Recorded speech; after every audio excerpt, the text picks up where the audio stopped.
Well, the Los Angeles Department of Water and Power and the Great Basin Air Pollution Control District last Thursday announced that the two agencies have reached a major agreement regarding future dust control on portions of Owens Lake, preservation of historic Native American artifacts, and use of new water-saving dust control areas.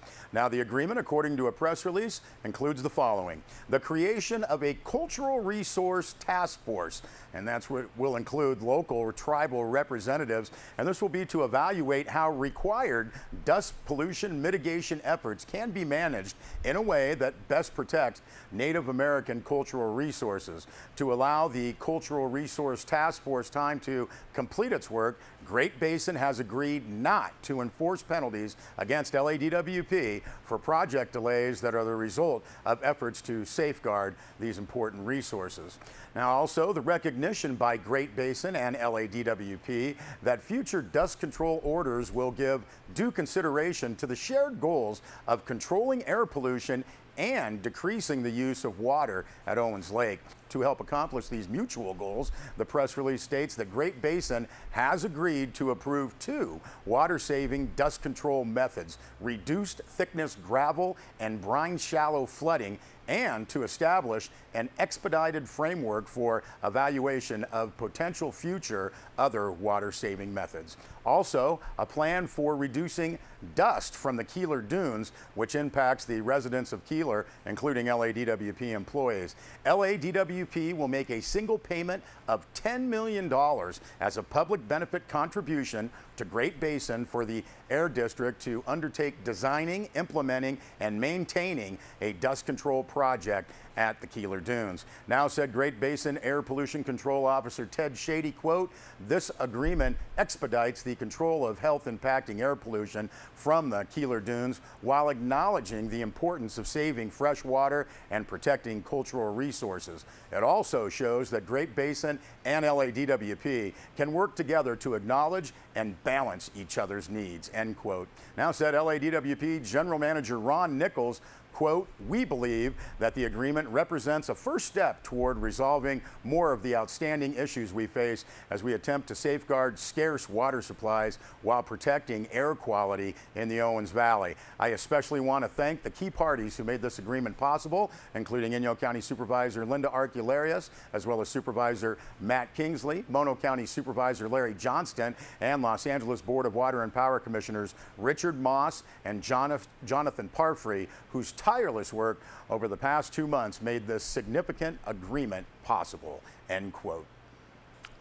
Well, many great 4th of July celebrations are happening in the Eastern Sierra. Fireworks shows, Independence, Crowley Lake, and at the Eastern Sierra Regional Airport in Bishop, where local officials have announced parking restrictions and road closures. Now, according to a press release, effective July 4th, enforced parking restrictions in Bishop include no parking Line Street, Polita Road from the Bishop Creek Canal to 1 mile east of Airport Road, noon to 10 p.m. No parking Airport Road, noon to 10 p.m. No parking Hanby Street from behind Bishop City Park to just north of East Pine Street from 6 a.m. until 10 p.m. No parking on Spruce Street from Yaney to Y Road, 6 a.m. to 10 p.m. And no parking East Yaney Street from Spruce to Hanby, 6 a.m. to 10 p.m. Now, there will be LADWP enforced road closures Bishop Creek Canal from Williams Waste to Line Street, and that will be from noon July 4th to noon on July 5th.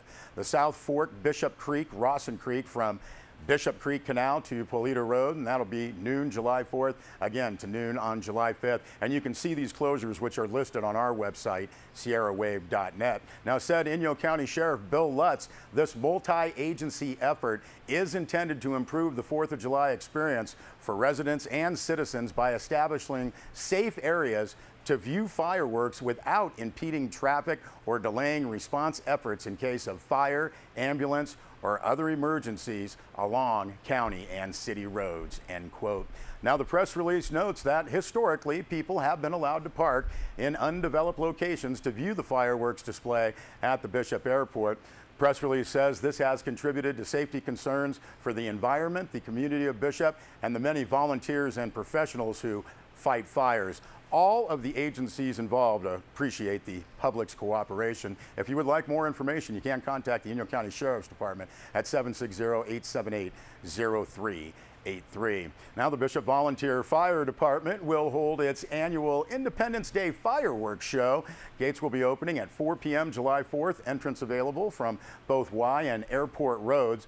Now the requested donation, $20 per vehicle, and attendees are still welcome to bring their California Fire Marshal approved Safe and Sane fireworks for discharge on the airport site.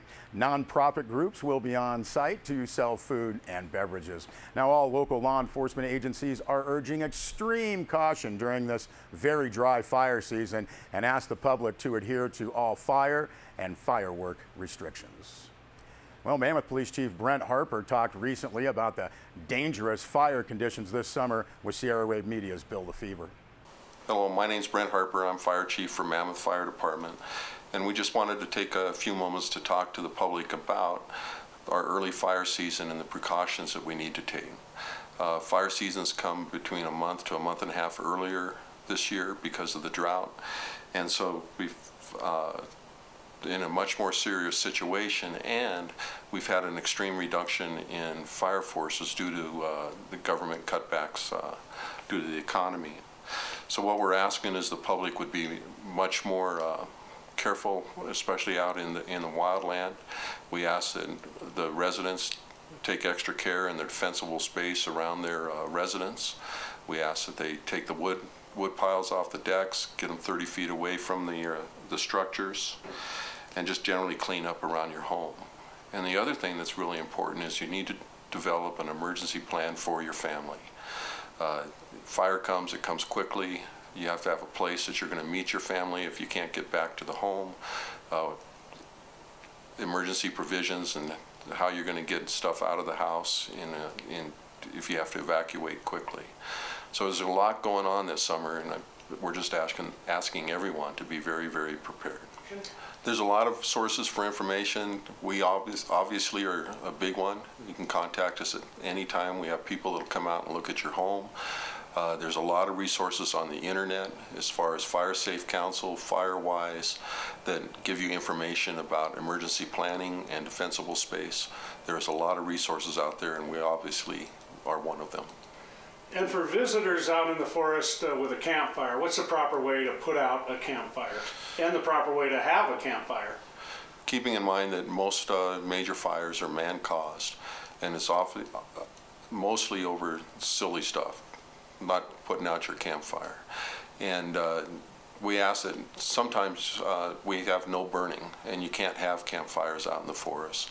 The next thing is you, just like Smokey Bear says, you put it out, you stir it until you can stick your hand in there and not feel any heat. Then you know that the fire is completely out. And defensible space, again, how many feet should be cleared away from a structure? There's 3 zones in defensible space. The first one is right next to the structure. You don't want anything that's combustible up against your structure. Then the next zone is to clear away all flammable vegetation that can transfer fire to your home. And the third zone is the farthest zone out, and what you want to do is reduce the amount of fuel so if there is a fire, it doesn't come at the house with great intensity. And another thing that you mentioned, Brett, was stacking your firewood on a deck. You drive around Mammoth and you see that everywhere. Tell us a little bit more about that. One of our biggest challenges here in Mammoth is the firewood. People often don't have a big lot to store their firewood, so they store it right next to the house. Everything that you do to clean up around the home with reducing the vegetation and taking away the other combustibles is all for naught if you keep your firewood next to the house. Firewood attracts the embers, and the embers can lodge in that firewood and end up burning your house down. Well, thank you very much. And for people to contact the fire department, phone number to call or a website to visit? We do have a website, and we can get you that information, but just call us at 760-934-2300. It is brittly dry out there, everybody. Let's please be careful. Have fun this 4th of July, but let's be fire conscious. We'll be back with more news.